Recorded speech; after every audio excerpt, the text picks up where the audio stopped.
Very interesting video you've decided to click on right now. You saw a thumbnail and title talking about the R word. And now here you are, watching me, hoping maybe I'll say the naughty word perhaps. This is actually all a bait. Take them away, boys. Just kidding. Gotta start the video off with a bit of humor to break the tension. But I do sincerely hope you're ready for today's video topic because, you know. My name is Loz. I'm going to be your gamer word czar today. Your woman on the inside, ready to risk it all for what some might call a pretty questionable video essay topic. For your safety and mine, strap in. For wheresoever I turn my ravished eyes, gay gilded scenes and shining prospects rise. This is an excerpt from a poem titled A Letter from Italy, written by Joseph Addison in 1704, when the word gay meant to be joyful or bright, to describe lightheartedness and merriment. It's interesting, the way that language changes and evolves over time. Every year, over 5,000 new words are created, with usually 1,000 of those making it into the Oxford Dictionary. In our lifetime, we've watched the word literally almost become the antithesis of itself, a word now used when someone wants to use hyperbole or even as an affirmative statement of agreeance. Literally. Words change meaning over time, or new words are invented to describe something new. Words like podcast or YouTuber were invented because these things only recently started existing. The word awful used to mean something that was worthy of awe, good or bad. To call someone nice meant that they were silly, foolish, or simple. Basically, it's Era's spin-off of the word retard. You might think that what I just said was a big leap for me to make. You might already be scrolled down in the comments section just gunning to tell me to unalive myself. You're probably shocked by my blatant use of what is currently considered a slur within the first, few minutes of my video, what the kids might affectionately call a gamer word. But would you believe me if I told you it's just not a big leap for me to make? The human race has a substantiated history of turning what are official medical words for those with intellectual or physical disabilities into commonplace insults and words. And as each of these inevitably became naughty words, they were phased out and a new word brought in. Idiot, fool, imbecile. These used to be the medically correct terms for someone with disabilities until they followed a semi-comparable path that the word retard is currently on. It was only in 2013, 12 years ago, that the medical term of mental retardation was officially retired and replaced with intellectual disabilities. Seemingly, touting one's own intellectual capacity as above another's is innately human. We like to feel smart, and we like to feel like we're better than other people. We use our power of language, or lack thereof, to show that we aren't one of them, those that might embarrass us, scare us, those we don't understand. Just one example of the classic and well-documented us versus them mentality that, despite always being a mainstay of human culture, is currently incredibly pervasive across all sides of the political and social spectrum right now. Those people are idiots. Fools, I tell you, not I. That's why I believe that we only use 10% of our brains. One sec, actually, I just have to make a post. I do not give Facebook or any entities associated with Facebook permission to use my pictures, information, messages, or posts, both past and present. And post. Take that, Mark. Try stealing and selling my information to advertisers now. I've bested you once again. Huh? What's the terms and conditions? Right now, we are watching in real time a pendulum swing of the usage of the word retard as it's found its way back into people's regular day-to-day speech. In the last 2 decades, and even especially in the last 5 years alone, that pendulum has swung so far back and forth and so often that it's doing fucking tricks on it and shit. 5 years ago, maybe even still 2 years ago, people were being absolutely crucified for saying retard, even if it was only something said in their past, literally losing reputations or jobs over it. Now, suddenly, much like me after a quick tactical vom in the toilet, she's back and she's ready to party, baby. Why?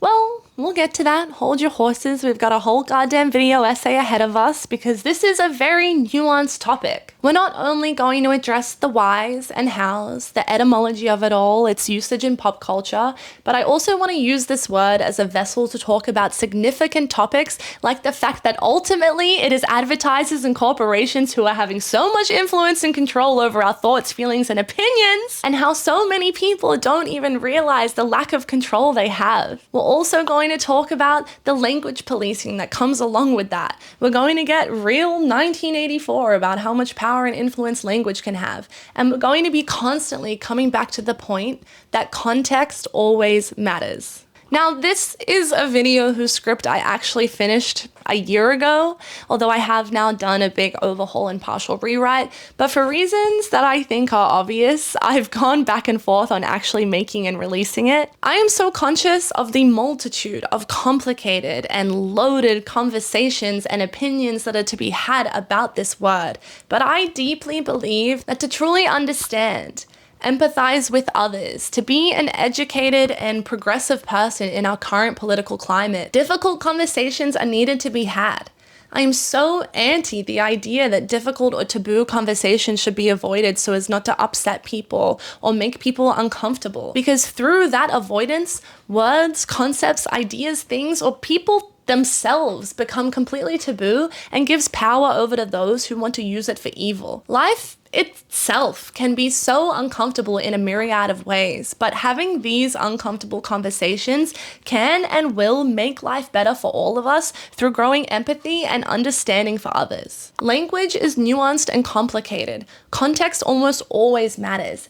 And I'm only speaking about one of them, that only 13% of the world population even speaks, although English does make up around 55% of languages spoken on the internet. There is a difference between calling someone with disabilities a retard as an insult and calling a friend who did something silly a retard as a joke. This isn't me defending this and saying that you can and should say it.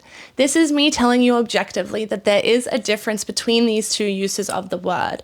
One was used to hurt or belittle, literally hate speech, and one was used to joke. You can have further opinions on this, and I'm sure you do just as I do, but like I said, context matters. There is also a difference between, again, using a word as an insult or joke, and simply saying the word, referencing the word, talking about the word, in the way that I'm going to be throughout this video. So I'll add for clarity, YouTube is not going to be happy about all these words I'm using, so if I censor anything throughout this video, please recognize that that is not me attempting to be hypocritical and censor words I'm speaking about or defending, but rather attempting to not have this video I've worked so hard on be buried and affect my reach and possibly get my account striked. How fun? Already an example about how advertisers control what we as individual humans say online. Let's just get into it. Has anyone over the last few years felt like hearing a word like retard in an older movie is almost like a jump scare? A sudden shock to the system, a reminder on par with a slap across the face of how quickly the times can change? For a word that was so integrated in our comedy culture still only a decade ago, we've spent the last few years watching it go down a path comparable to a death row march, becoming in many people's eyes one of the most complete and utterly deplorable slurs anyone could ever mutter, and then somehow resurrecting like Christ on the third fucking day over the last year, where we're suddenly seeing and hearing it everywhere again. Maybe that's just an insight into my bubbles and algorithms, but I don't think it is. Retard is making a comeback in a big way, and I would argue, I think it could in many ways be for the positive. Don't get me wrong. It's not because I'm desperate to become a little edgelord with it. It's because I think through an overwhelming amount of language policing and the general age of the internet, a very natural process of language that we seem to almost compulsively repeat has possibly been disrupted or maybe even catastrophized. That's a pretty big thing for me to claim. And I'm sure some of you watching are just sitting there being like, is this bitch really about to take a pro-retard stance? I'm not. This is just one argument, one topic to discuss, one that's a bit more fun to address earlier in the video before we get a little more in-depth and serious. This natural process of language that I mentioned that we've possibly disrupted is something I'll come back to in the next segment about etymology. But I want to set the scene first, build up some tension after dropping that opinion bomb on you a couple moments ago, and remind you long-time listeners, first-time callers, just how heavily used and normalized retard was in our culture still only a decade ago. We've so quickly in the last half decade become used to the idea that retard is a very bad word. You tiptoe around it, see people get torn to shreds if they've said it, feel completely appalled to hear someone say it, and then all of a sudden you're rewatching the masterpiece that is 10 Things I Hate About You, and sweet little Bianca Stratford is telling her sister to just find some blind deaf retard to take her to the movie so she can have one date, and you feel like you've been RKO'd out of nowhere. Not really, but it is somewhat jarring, right? Cher says it in Clueless, Regina George in Mean Girls, the Spirit Fingers guy says it in Bring It On, and I don't know who gave the R-word pass to Cordelia Chase in the entire first season of Buffy's spin-off show Angel, but the girl got her goddamn's money worth. You'll notice though, and here's our first little reminder of context being important, these were all moments where the usage of retard was used as an insult. But even within these similar usages, the context goes deeper. These movies, whilst they are comedies, they're mostly coming-of-age teen movies made for probably mostly female audiences. It's not the R-rated, intentionally edgy Superbads or Tropic Thunders. Mean Girls literally had to rewrite a page of the burn book to say that one of the characters made out with a hot dog rather than use it as a dildo to stop it from becoming an R-rated movie. They didn't have to take out the word retard to do that. It's such a pure and blanket showing of just how nothing this word was in our society in the early 2000s. Yes, an edgy and bad word, but not this outright deplorable slur that it's become. We watched Let's Get Retarded by the Black Eyed Peas dominate radios and charts, then be re-released almost a year later as Let's Get It Started. But originally, it was only re-recorded as a PG version so that the 2004 NBA playoffs could use it inconsequentially. So it's not like there was some sort of massive outrage over the song. But then obviously, with its huge popularity already, this was great, as it was now a song that could be played at school discos and the like without a bad word in it. In the original song, will.i.am starts his first verse with, "In this context, there's no disrespect." They go on to talk about letting go of your inhibitions and letting the music take over your body. You can see clearly that the use of retarded in this song was not to insult. Although drawing comparisons to the lack of control of their body movements that some disabled people experience, I'd argue it's actually probably one of the most positive and celebratory uses of the word in entertainment. The line isn't loaded, it's expressing elation and joy in a moment. But the narratives and opinions of the word have changed. You can't find the Let's Get Retarded version on Spotify or official Black Eyed Peas channels. Even though, once again, it's one of the most celebratory uses of the word, people are now of the mind that to even say the word is abhorrent. And I think this is what a lot of people are forgetting, or at least as younger generations join the conversation who weren't there for it, retard was deeply rooted in our comedy, creative, and social cultures.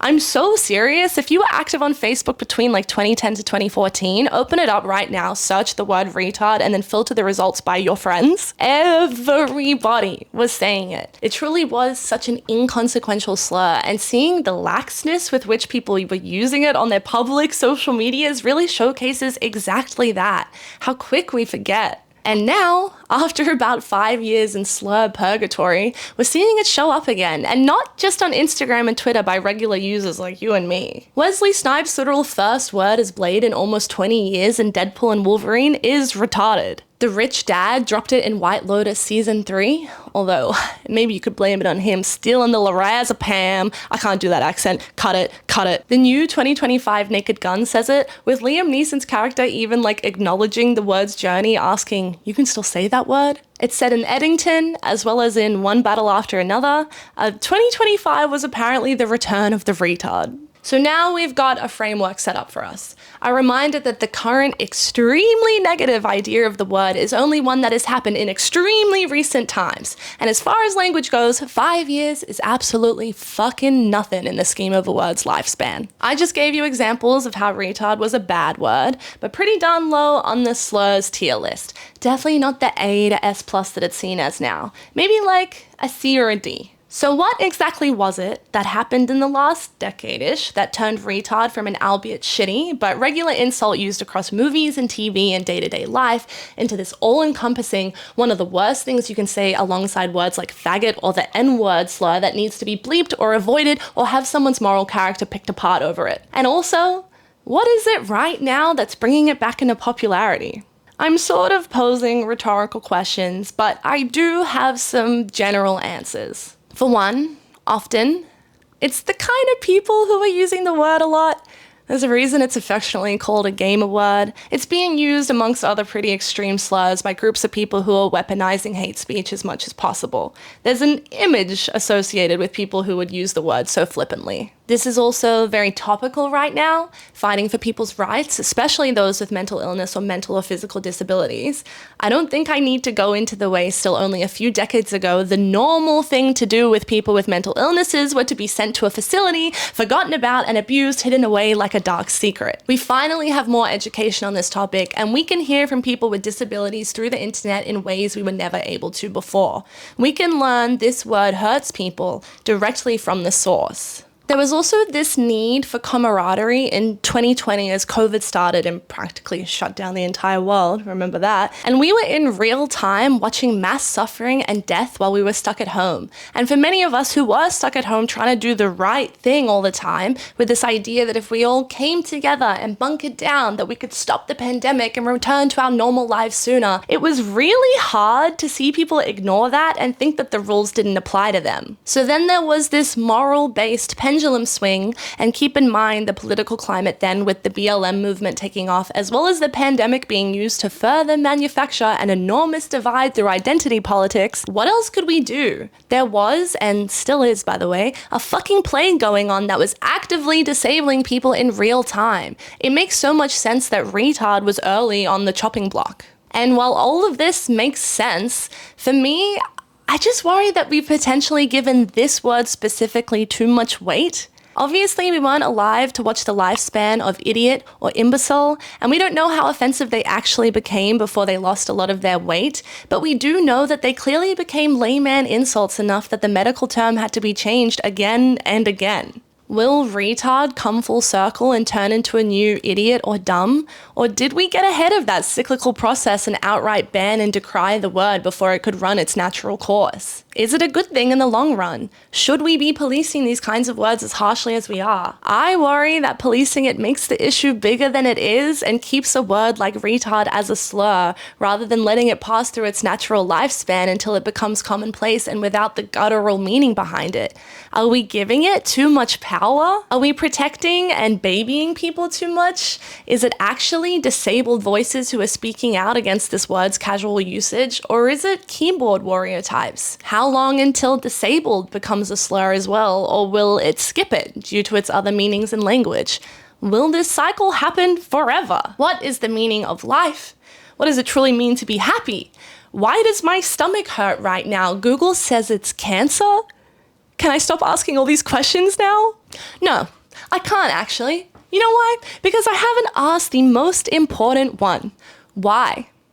Why is the word retard making a comeback? Once again, I do not think I'm an expert here, and I can't give any solid 100% peer-reviewed scientific answer on it. But I can give some thoughts and answers based off of things I've seen, read, and felt myself. Firstly, I believe a lot of people actually never stopped saying it. They just kept it within their groups and are now feeling this pendulum swing and are saying it publicly again. Or if they did stop saying it, it was temporary for whatever reason. Secondly, people are becoming aware of how little control they have of their online spaces, seeing the way Twitter has been massacred, and even TikTok's ban and then unban and then ban and then unban and whatever in America, and are potentially pushing back on the nanny state they feel like they're stuck in, and just like the easiest way to virtue signal from your couch is to say, don't say that, the easiest way to rebel from your couch is to say it. I believe, personally as well, within left-leaning spaces, for example, a lot of people are trying to separate themselves from the far left's obsession with language and behavior policing that goes on within. There is a true problem within leftist and liberal communities where many of the most critical and thereby loudest voices believe that it's better to say nothing wrong than say anything right. Because of social media, people are more focused on performative activism and coming across like an ally than showing true empathy and understanding for the people around them, which I think is becoming tiresome for so many within those spaces who are constantly made to feel like they're not doing enough, that they're a bad person or a bad ally because they're not an absolutely perfect human being, which no one is, by the way. It's sort of part of being human beings, that we're fallible and can change, and every single one of us is different and feels different things. I feel as though I can't articulate this current point as well as I probably should for me to even address it. I'm the first to admit I'm not incredibly knowledgeable at the inner workings of political ideologies, so I'll stumble my way through referencing and quoting an argument made by someone who is, in ContraPoints, in her video Envy, that really resonated with me. She speaks of something that she calls an ideology of resentment, a discourse that outwardly appears like moral or political critique, but which on examination is mainly just a resentful moan. The goal of resentment politics is not to improve conditions. In fact, the resentful person is full of contempt for any morally compromised sellouts who are trying to enact plausible reforms. They don't want victory. They don't want power. They want to endlessly critique power, because for them, critique is an important psychological defense against feeling impotent. She goes on to say, as a general rule, the more radical a political community claims to be, the more likely it is to be a community of resentment. I'm not sure how she'd feel about me using her speaking about black-pilled incels and the mirror those communities can show to ours with the same tendencies rampant within both to speak about why a slur like retard is back in the zeitgeist, but alas, sorry girl. So people are really starting to feel this resentment, I think. They're feeling this critique. And what did I say just before? The easiest way to rebel from your couch is to say a word that I think for many is a representation of this resentment, this critique, this control. The fact of the matter is that you can be a good person and care for the lives of others and also say naughty words sometimes. They're not mutually exclusive. Who doesn't love a little bit of taboo? Have you ever heard of a kink? In a quick addition too, we're seeing a huge rise in people finally being diagnosed with autism and ADHD due to further studies and spread of information about these disabilities. And they are disabilities, even if you're high functioning. According to the Centers for Disease Control and Prevention, a disability is any condition of the body or mind that makes it more difficult for the person with the condition to do certain activities and interact with the world around them. It is extremely likely that the person you're seeing or hearing saying the word retard is someone who, if they were properly assessed and diagnosed 15 years ago, would have medically been classified as mentally retarded. Or it's just bots or AI. I don't know, dead internet theory, anyone? Truly, I just think this pendulum swing is rooted in people fighting back in small ways. The idea of people saying a slur as a protest sounds kind of foolish when you're looking at it top down, but I think it makes an enormous amount of sense when you start seeing it as a symptom of societal change, a first and easy step at rebelling, rather than a want from people to offend or hurt anyone. We'll dive further into exactly what people are rebelling against later in the video. We're seeing this word-based protest too by people who are anti-generative AI coming together and using brand new terminology like clinkers, wireback, tin skin to show their contempt for it. Language has always held enormous power. It unites and it divides. It's where we find so much of our identity. And now when a lot of us only have language on social media at our disposal, of course words, and especially slurs, because they're loaded words with history and emotions behind them, are being used as political weapons. Just as they have again and again in the past to magnify an us versus them, especially in war times, calling the Nazis Krauts or Huns, the British being called redcoats by American revolutionaries, anti-war activists labeling people as bootlickers or higher powers as the man, useful idiots labeling those easily manipulated and not comprehending what they're fighting for in the Cold War, using simple, memorable phrases like loose lips sink ships that put the onus on the everyday person now feeling like they owe a patriotic duty. And then even a topical word like woke right now. Not a slur, for some an insult, for others a badge of honor, but regardless of opinion, a word used to assess somebody's seeming level of morality. This shit ain't new. Words will always be used to protest and persuade, and frankly, as a means of expression. Oh, also, did I mention that people are using gay, again, to mean lame? Interesting, jot that one down. Plus just give it like another 5 years and we'll watch a word that we use right now become a slur, as well as invent 25,000 new ones. Words, not slurs. Although, if we listened in to just like every Halo or COD voice lobby for even just like a month, we might actually reach 25,000 new slurs in record time. I just spent a whole lot of time talking about retard as a slur. But it wasn't always a slur. Its root and its current meaning directly comes from the official medical term of mental retardation, which was introduced in the middle of the 20th century to replace previous terms like imbecile, idiot, and moron, which had become offensive over time, turned into casual insults through the euphemism treadmill, used to criticize someone who'd made a mistake or was acting dumb, or to be honest, they're just a bit of a fucking dropkick.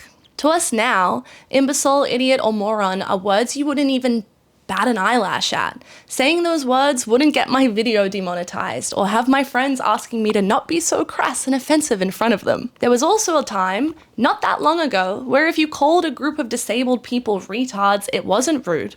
It wasn't hate speech. It was the medically correct term. But slowly, because human beings are absolute creatures of habit and once again loving us versus them, it did become offensive. Offensive whether you're calling people with mental retardation retards or if you're calling people without retards. So what the hell is it that did this? There's this thing called the euphemism cycle, or the euphemism treadmill, where over time euphemisms themselves become taboo words. The official name for this is pejoration, and it's a common linguistic process where an inoffensive word that's used in the place of something offensive slowly has a semantic drift and turns into something taboo or a slur itself.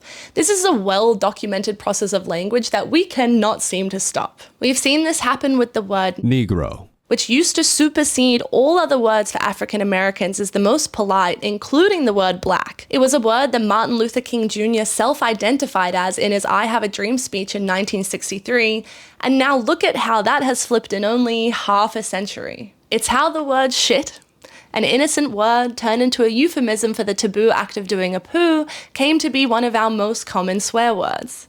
It's how, to avoid any negative connotations of their disabilities, students who needed accommodations because of them got the innocuous label of special needs, both to encompass all and to not isolate, has now led to the words special or sped being insults as well. So we're seeing in real time the way that generally and originally harmless words can't help but be turned into something negative.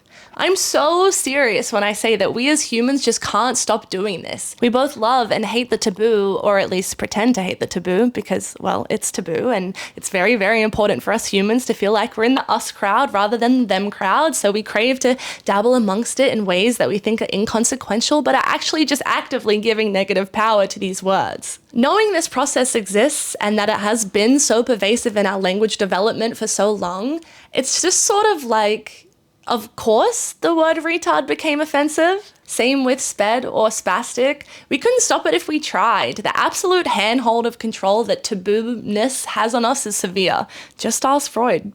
I got a joke for ya. How many treadmill technicians does it take to change a light bulb? None. No one had a ladder, and they all just started referring to the light bulb as bulby to avoid the pressing weight of their capitalism overlord bosses waiting for the task to be done, and now somehow that's a word on par with the act of genocide, and everyone's too afraid to be the one to change the light bulb because then they're being seen as taking a stand or having an opinion on bulby, and now they've opened themselves up to endless amounts of criticism from all sides of the political spectrum. Badumch. But then we also see the opposite. We see words lose their negative meanings over time. Token used to be a euphemism for sexually transmitted diseases.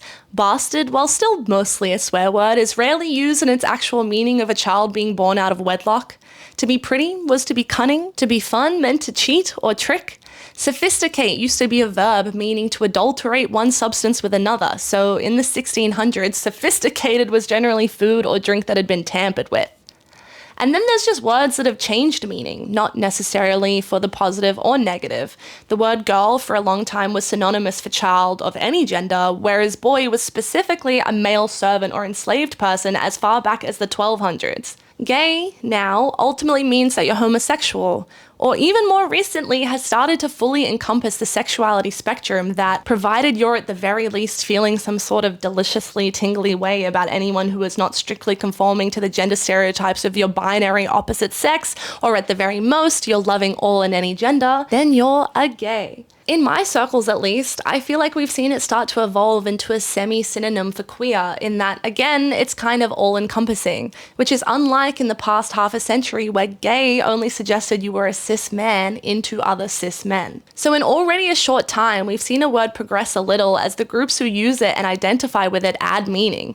And then beyond, as I mentioned in the intro of this video, and like most people already know, gay didn't used to have this meaning at all, and it was only in around the 50s to 60s that it took on this new idea. How fun and cool that we can see words actively change meaning within our lifetimes, or even just across different countries. America and Australia are both Western countries whose main language is English, and just think about how the word cunt is treated in either place. The word still has the same meaning and description in both countries, but the gravity and intention behind it differs wildly. Tangent over. Let's get into some actual etymology and back to the main character of this Game of Words video. Also, I swear the school lessons will finish soon, but for now, sit back down, put your phones away, and make sure a parent or guardian signs your permission slip for the excursion next week. The word retard or retard dates as far back as 1426. It stems from the Latin verb, of which I'm sure my pronunciation of will impress all listening, retardere, meaning to hinder or make slow. Re means back and tardere, to slow. The English language, along with other European ones, adopted the word and used it with similar meaning, slow and delayed.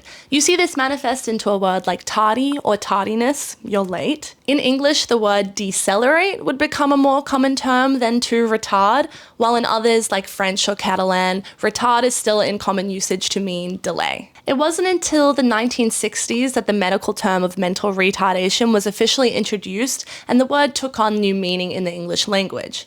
The term was chosen from the understanding that the conditions arose as a result of delays or retardation of a child's natural development, and originally was seen as, and I quote, a progressive and respectful new term. An old word giving new meaning in an attempt to stop the cycle of these words being insults. They tried. We see a difference with the word idiot, which for a long time before its use as a medical term already had similar connotations. While starting out as a Greek word idios, basically meaning one's own, or just the self, it progressed slowly through implications of someone being ordinary, a layman, lacking in professional skill, to being uneducated or ignorant, and eventually becoming an official word for intellectual disabilities and meaning that someone had low IQ or low mental age. It's interesting to note, too, that in researching this, I saw people speak about how in Czech, idiot is a really serious insult on par with calling someone a retard in English. Just thought that was interesting. Any Czechoslovakians can weigh in whether that's actually true or not. Would be remiss not to mention it. Imbecile followed its own path, originally meaning someone was weak or feeble, especially in reference to the body. There are sources that say the word is traditionally meant to mean unsupported or without a walking stick, in meaning not or opposite of, than baculum, which was a stick, aka a walking stick. Funnily enough, a baculum now is the name of the bone that mammals have in their penis. Out of these words, moron is actually the only one that originated in medicine. Its original Greek word of moros was known to mean foolish, dull, sluggish, stupid, though beyond that it is a word of uncertain origin. Whoop. Bye. Oh, big stretch. Big stretch. It was in the early 1900s that moron was adopted into this medical Latin word, introduced officially by Dr. Henry Goddard, who proposed a classification system for intellectual disabilities based on the concept of mental age. Those with the lowest mental age level, less than 3 years, were identified as idiots, imbeciles had a mental age of 3 to 10 years, and morons had a mental age of 10 to 12 years. This idea of mental age has long been thrown out, favored by IQ test scoring, as well as this overall classification of different levels of mental disability. We obviously speak about now, for example, autism being a spectrum, and for a long time Asperger's was used as a diagnosis for those on the highest functioning end of the autism spectrum, but it's mostly been retired. Levels still exist. There are 3 levels of ASD, but these are more so now measured on how much support a person needs to survive rather than specifics about their disabilities. The word disabled. This is one that we all know. It's been in our vocabularies for a long time alongside the understanding of the word structure. The prefix, dis, basically means to do the opposite of. So you're doing the opposite of being able, having the ability to do X, Y, Z. It's been in use since the 1500s when in reference to the human body, originally used to describe someone lacking in power or strength in a legal context, and eventually becoming the official chosen name for those with physical disabilities in the 70s after a rejection of the post-World Wars terms of crippled or handicapped, which had much more negative meaning behind them. If you allow me to ponder out loud for a second, jump into the feeling side of the debate over the fact side, have a little bit of a tangent, take the scenic road home. I find it interesting that there's discourse where people who say something like differently abled accidentally in an attempt to say the right thing are criticized for it, that it's not politically correct. And I'm aware I'm saying this from a standpoint as someone who has never had to outwardly apply one of these terms to myself, so I understand that there is more to this conversation than just pure etymology and instead lifelong attachments to certain words and implications, but for the sake of conversation and content, I'm mentioning it. A lot of the arguments for these titles is that people want something that doesn't imply that there's an agreed upon normal, that people without disabilities are, and thereby disabled people aren't normal. To me, on the surface level, a word like disabled is rooted in more of this oppression than something like differently abled. Disabled implies an inability. It implies a brokenness, the opposite of abled. There's a finality to it. You're not able. Differently abled, though, it doesn't imply you can't. There's not a finality. It just implies that your abilities are different and can be seen as different to everyone and anyone. Different to other people with disabilities, different to those without. It's not an on-off switch like disabled, abled or not. Differently abled is still implying you're able of things, just differently. Say all of that 10 times fast. The reason I bring this up though is that, ultimately, etymology doesn't really matter. In this context, at least. It's interesting, yeah, that's why I'm talking about it. The way that language evolves and changes, how we take things from older or other languages and Frankenstein it into our own precise meanings, how things that didn't used to be slurs are now, or things that did used to be slurs have lost their harshness or have been reclaimed. So I'm going to counter my own point I just said a second ago. No one's thinking that deeply about these words in day-to-day life. Just by using the word different, there's already so many surface level implications there. You're separate, unalike, dissimilar, contrasting, divergent, opposed, whatever else pops up when you Google different synonyms. Disabled doesn't have those implications on a surface level. Its synonyms don't imply any sort of separation or less thanness. Is that a word? No, but you still get exactly what I mean. See? Isn't language and etymology fun? A certain kind of people love to say facts don't care about your feelings. And without the loaded meaning that those people put behind it, at a base level, it's true. Yes, if I really break it down with etymology like I just did, the better politically correct words would be something closer to differently abled than disabled. But we as human beings aren't facts. We don't sit down and decide that because on a raw fact level something is more or less offensive in our current societal climate in one particular language. These things grow and develop almost as a life of its own. Plus, a lot of these things are subjective. They packed different emotions or memories or trauma within them for different people. They don't want the word different used to describe them. By way of language evolution, right now, it just is disabled. I look ahead and I wonder, will disabled or disabilities follow the same path as mental retardation into this word of retard and dumb and imbecile and idiot? In a couple decades, will we need to change it again? Are we destined to repeat this cycle again and again? Retard, as I explained earlier, does have Latin roots that mostly mean to be slow, but it doesn't really exist in the English language other than for this exact purpose. Retardant still exists, of course. Flame retardant is something that retards the spread of fire. In medical situations, a drug may be said to retard a particular pathway or effect.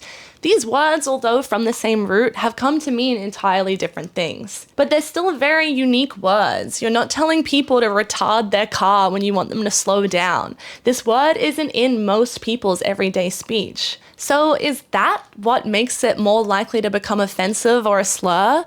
Beyond the fact that humans love to make fun of those that are lesser than, that's always going to happen. Again, just, take a look at the word sped or spastic or even straight up mental. But these words previously have been unique. You only hear them in those regards and those situations. Disabled, well, that's used in many aspects across our language. Disable can mean to turn something off, to deactivate it. It can also be to prevent a person from doing something. Their choice of X disables them from pursuing Y. There's so many uses of the word in daily life, especially within technology, that it begs the question, could it ever be turned into a standalone slur due to its other uses and existence in daily conversation? If it somehow doesn't, and we break the cycle, will retard keep its current slur status forever because it's like the last one before we got our shit together with the naming conventions? If so, with time, will retard become another dumb or stupid, no loaded, offensive meaning behind it anymore? I genuinely don't know. Again, I think this is just interesting and I want to pose as many questions as possible. I really dislike how black and white this, as with most online issues, if you want to call them that, are painted, as it prevents people from being able to have conversations about it without being labeled as a terrible person. This topic shouldn't be so taboo because that gives it power, and not in the ways that you want. Context, context, context. You're going to hear me say that a lot here. To me, this is what all of this language policing always comes back to, and yet it is a word that is rarely ever in the conversation. And if it is often presented as an irrelevant talking point in favor of black and white arguments. It goes without saying that in this post-pandemic age of everyone and their dog having access to social media and the ease for something you say online to suddenly go viral now, anyone and everyone can share their opinions online and have them be consumed. Especially anything negative, which is more likely to be interacted with and thereby pushed up the algorithm. My video, Nothing is Real on the Internet, dives deeper into this. And with this kind of outrage being rewarded with internet points, arguably the most important reward in many people's lives, including my own, people are becoming more and more vocally opinionated, almost wearing their opinions as badges of identity, and thereby doing exactly what the 1% want us to do by wading into their intentionally and meticulously crafted identity politics obsession that is actively being used to divide and conquer. The way I see it, policing someone's language is one of the easiest ways to virtue signal, and in an age where we feel like we're at the whim of that 1% higher powers of the world, as we watch people lose their rights, struggle to find stable jobs and afford their rent, literally getting bombed out of existence, telling someone you can't say that from your couch is truly the 21st century's easiest way to feel like you're making a difference. Standing up for the little guy. See? I can do it too. Little person is the currently politically correct term for those with dwarfism, although very sexist of me to only refer to the men. Bit of internalized misogyny breaking through. Jeez, Lauren, get it together. Stupid. Oh, sorry. I'm just getting word now from Big Sponsor that I must add the following noise to make it clear to our viewers right now that that was a joke. Thank you, Big Sponsor, for this bountiful feast of overarching control and mass surveillance you have given us. I definitely do not feel like I'm stuck in 1984, and you are most def's my fave cult of personality. Thanks to Big Sponsor, the first 100 people to click the link in the description will enter a lottery to win your own loss of self-identity and autonomy.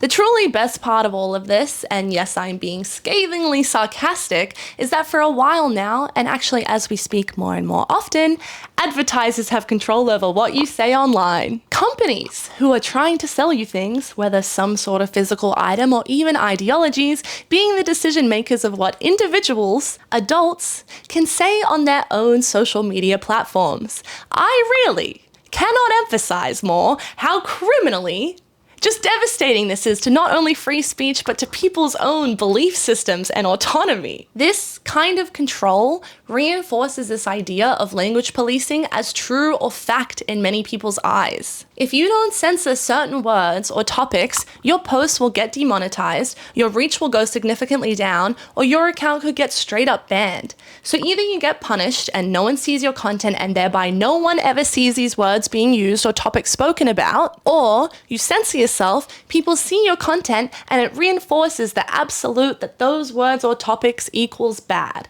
equals wrong, equals agendas being pushed by companies, advertisers, or even government organizations who do not have our best interests at the forefront as correct. If only PewDiePie never went on that bridge, there's a chance this timeline might never have happened.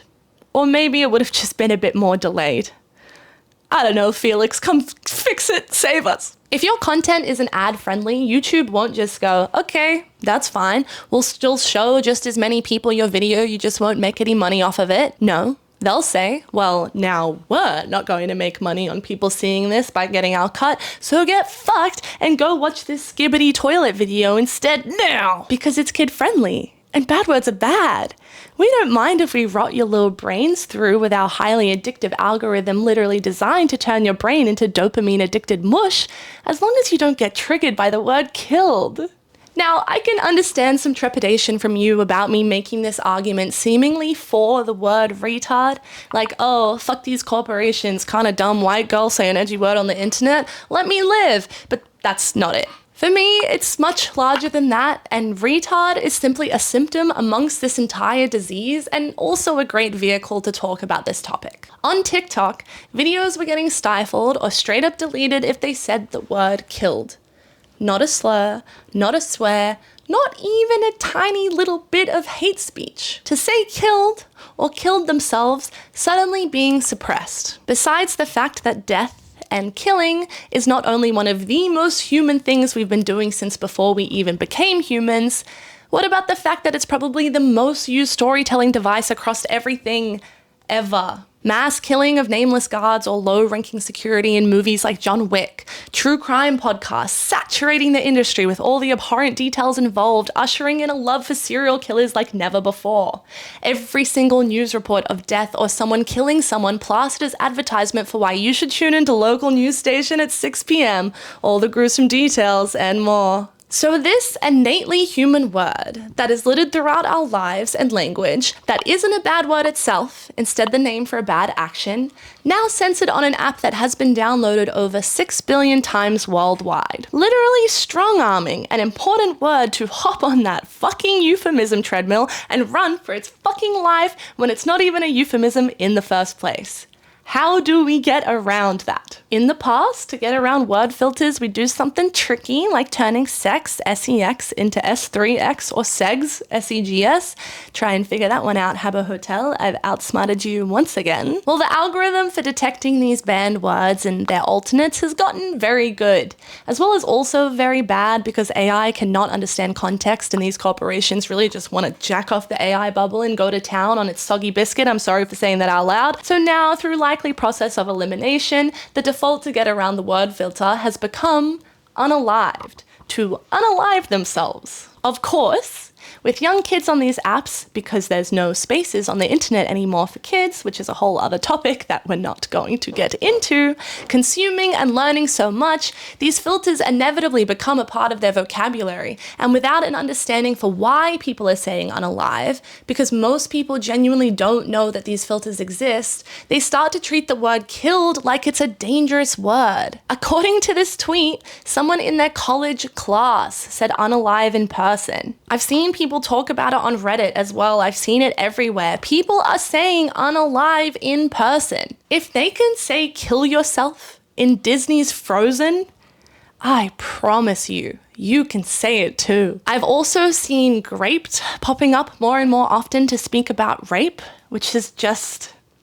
I feel speechless sometimes reading that, turning a word that represents an ultimate decimation of one's bodily autonomy, one that is deeply rooted in power and abuse and misogyny, into a cutesy image of a little cartoon purple fruit is abhorrent. We should not be desensitizing people, especially kids, to a word like killed. That is an important word to know, to understand the reality around you. People should not avoid using that word because they're afraid they might offend someone. To use a bit of hyperbole, a little slippery slope argument just for the fun of it, especially in seeing how popular Grape has become to talk about the incredibly heavy topic that is rape, we can liken this to the way people who molest children teach them to call their penis or vagina something cutesy like cookie. So if a kid ever speaks up and they say, "Mr. Smith and I play cookies together," there was never an outright legally viable statement of a crime being committed. Adults might not even pick up on the context and believe cookies to be a game, or the name of a pet, or just the ramblings of a child saying silly words. And so this admission of abuse goes totally ignored, leading to kids not wanting to speak up again because in their mind they had, and they were disregarded. Would the words unalive or grape hold up in a police statement? Hold up in court? Especially if someone is using them online to threaten you. Killing and raping, of course, are actions that we should and do condemn, but we should never be afraid of the word, because it gives it more power. I can't believe I'm about to quote Hermione in Harry Potter, but we've all seen it, and we all know about Voldemort and what that story and who that character represents is, though it seems a lot of people are already forgetting right now as we relive well-documented history. Fear of the name only increases fear of the thing itself. This banning of something like words on social media is baffling. Outside of the fact that ultimately Big Advertiser is making these decisions, and that's seriously some scary 1984 dystopian Big Brother shit itself, there are many regular people who would insist that I shouldn't even say the word retard or, for example, faggot to speak objectively about the words themselves, just like the word killed, and should instead be saying something like R word or F slur. I just think this is completely ridiculous, let alone infantilizing, and it comes down to, once again, context being everything, and how important it is for people to learn how to understand said context. Most people forget about the machine that is behind social media and still simply see it as their way of keeping up with the world and friends around them. And that's what its original intention was for. But we need to remember that that is just not the case anymore. Reports upon reports have been released about the severe damage social media causes to people's brains, and even more reports from insiders in these companies that this is intentional, that there are massive teams whose only job is to keep you on their app, engaged and consuming content in ways similar to an addict, and are wanting to give you complexes about your appearance or your self-esteem or the way you think about the world, so you become part of the machine yourself and will buy or believe whatever they tell you to. I'm actively deciding not to go into the fact that these corporations and our governments are both in each other's pockets, but I'd be remiss to not at least mention it just then. I've mentioned George Orwell's book 1984 a few times now, and for good reason. There's never been a better time in recent history for people to be reading it, frankly, but for those who haven't, the book follows protagonist Winston Smith, who lives in a society under a powerful government known as Big Brother, who uses constant surveillance, propaganda, censorship, and manipulation to have full and ultimate control of every aspect of a citizen's life. They crush individuality, rewrite history in real time using their secret police force, and through this slow but gradual totalitarian control, you're shown their full success at demanding the public to believe their lies instead of the realities in front of them. With the quote, "The party told you to reject the evidence of your eyes and ears. It was their final, most essential command." For context, 1984 was released in 1949, immediately following World War II, which we all know and learnt was oozing with propaganda, manipulation, and a rewriting of many histories. Whilst 1984 is a dystopian speculative fiction novel, more than 70 years later, it's safe to say that George Orwell's speculations were pretty damn astute, as our Western worlds are beginning to feel like a true dystopia. Not the utopia of flying cars that other old works of fiction speculated for us in the 2020s. Freedom of speech, as well, is not just something protected in America's First Amendment or many Western countries' list of fundamental human rights, which, by the way, guarantees the right to express ideas without government censorship, even if unpopular, offensive, or critical of the government. Freedom of speech is a cardinal need in a society to keep its people with their own autonomy, the ability to decide for themselves what they want in life. And coincidentally enough, is hugely important in all the countries in the world where their population are ranked the most happy. With social media at our fingertips and a never-ending amount of terms and conditions loaded with legal jargon that we must accept to use said socials, corporations and advertisers have a streamline to our brains in a way that's never existed before in human history, being able to cater their ads to exactly what you want by tracking not only websites or apps you visit, but also through private conversations, and oftentimes going as far as feeding vulnerable people an algorithm that pulls them down a toxic path, making them more alone and reactive and malleable. They're taking complete advantage of us. And I know a slur like retard now in the scheme of things seems either a total non-point because holy shit, there's so much bigger stuff for us to worry about, or I'm giving you the exact reasons to condemn it even more. Like I said, this is all a symptom of social media and even generative AI making us lose our critical thinking skills and merge into that black and white way of thinking that is a slippery slope for much more dangerous ways of thinking. And none of us are immune, that's the thing. Think about cults, how incredibly smart people find their way into cults. Watch any documentary about cults and you'll see those that made it out speak about the gradual but effective way that they're manipulated and love-bombed and isolated from friends and family, forced to think in the ways the cult wants them to, and then are completely stuck as our malleable human brains learn to exist in an environment that we never thought we'd find ourselves in just to survive each day. Advertisers and social media apps use these same kinds of tactics, and I can't blame a soul for falling into it. We shouldn't have to second guess everything we read and wonder whether it's loaded with negative agendas. It's an unfair position we're all being put in, where to stay connected, we're forced to tick an invisible opt-in box of propaganda and exploitation. So this is what scares me about mindless language policing, because the slippery slope that comes from it can be so incredibly dangerous. Yes, you have every complete right to say to someone, I don't like when you use the word retard. You have every right to stop being friends with someone who uses any words you don't like, no matter your reasons or the context. But you don't have any right to stop someone saying words you disagree with. Unless, of course, it's hate speech, because that's literally illegal. Wasting time getting bogged down in the semantics of using a word when the person using the word has not used it as hate speech, playing master of puppets of virtue signaling, you can't say that! Why not? Am I trying to hurt anyone? Who am I hurting? My monetization on this video, probably. In being unable to differentiate the context, outright banning words, it becomes this all or nothing fallacy, and in my opinion gives the words more power when someone does use them as an insult or to hurt someone. It makes people so afraid to say the wrong thing that they won't say anything at all and outright avoid or be afraid to speak to people with disabilities. It makes the people that are little self-proclaimed devil's advocates give the word more bite. It makes them want to use the words to hurt people.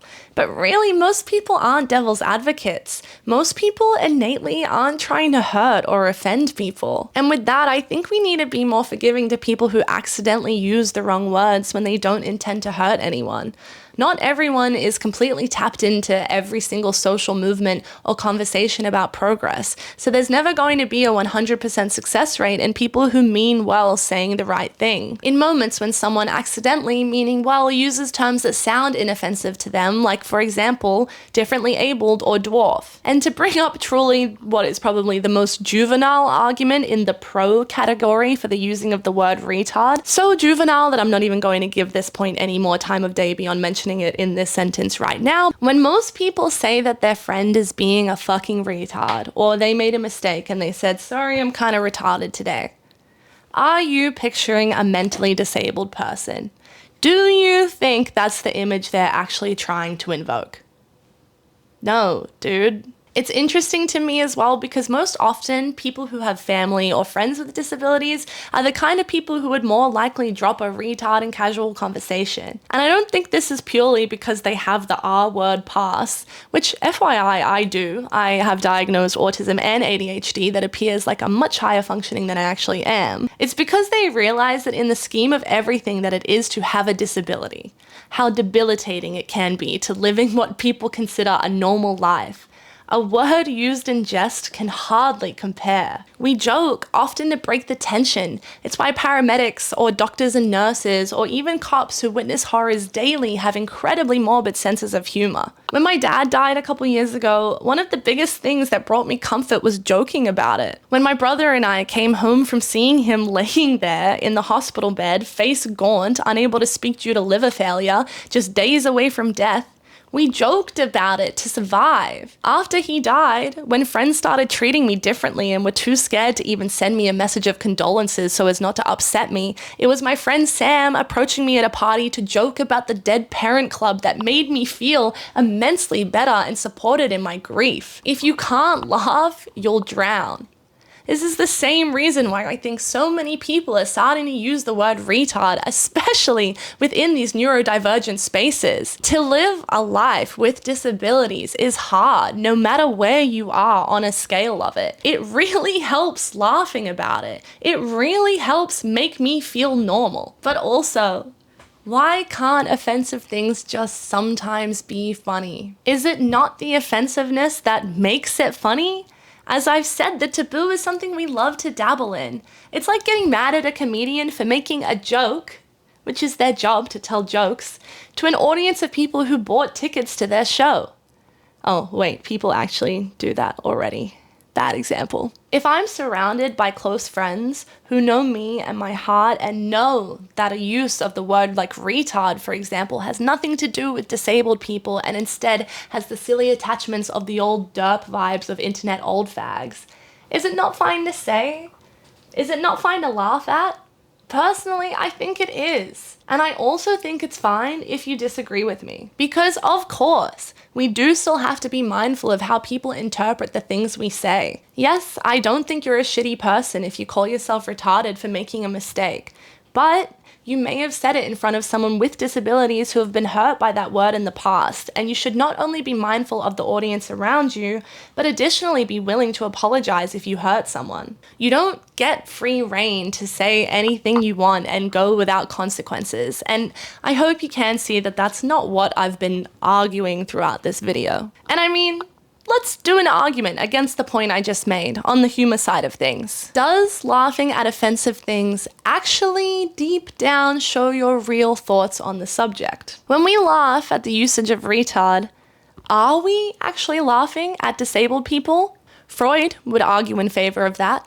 He believed that jokes let out forbidden thoughts and feelings that the conscious mind usually suppresses in deference to society. In his 1905 work, Jokes and Their Relation to the Unconscious, Sigmund Freud argues that humor serves as a release valve for psychic energy that has been repressed by the superego. The superego, for Freud, being the part of the brain that he defines as our moral conscience, as opposed to the ego that's guided by reality and the id that represents our basic instincts and desires. He proposed that tendentious humor, jokes with bias or agenda, is used to bypass social inhibitions to express aggressive or sexual impulses and as always requiring a victim. But are we really going to listen to a guy whose theories lack scientific evidence, instead relying on subjective case studies and whose incredibly misogynistic viewpoints practically blame every possible childhood issue on the mother?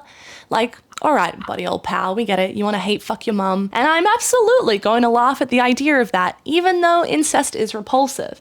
Because for me, personally, I do think edgy humor is funny in correct circumstances. And I don't think it's a representation of one's moral character or standing. At the end of the day, through us living in this new online world, retard has had a long walk on the euphemism treadmill and has become a slur. So should we just accept that? For the greater good? The word upsets people. We're in a different age to the past. We have more awareness of disabilities and mental illness. Through online spaces, we can hear directly from disabled people about how they feel about these things. They're no longer only confined to facilities or kept hidden by their family as some shameful secret. I don't know. I don't have the answers, and I'm not the decider of what people can and cannot say. I'm not Big Advertiser. And there's sometimes where even my own opinion on this topic can ebb and flow. It's nuanced, and all we can really look towards is how the people around us react to the things we say and do. To truly understand love, switch position. I will finish up on this point for the last time.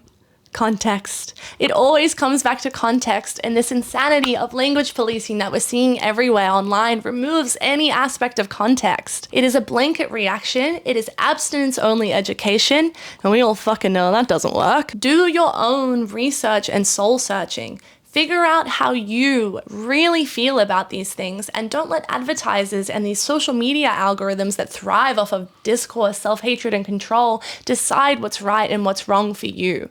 Follow your heart, follow what you believe, and ask yourself too, why do I believe that? Why is one of the most important and impactful questions that we should never, ever stop asking. Just quickly, a suggestion too.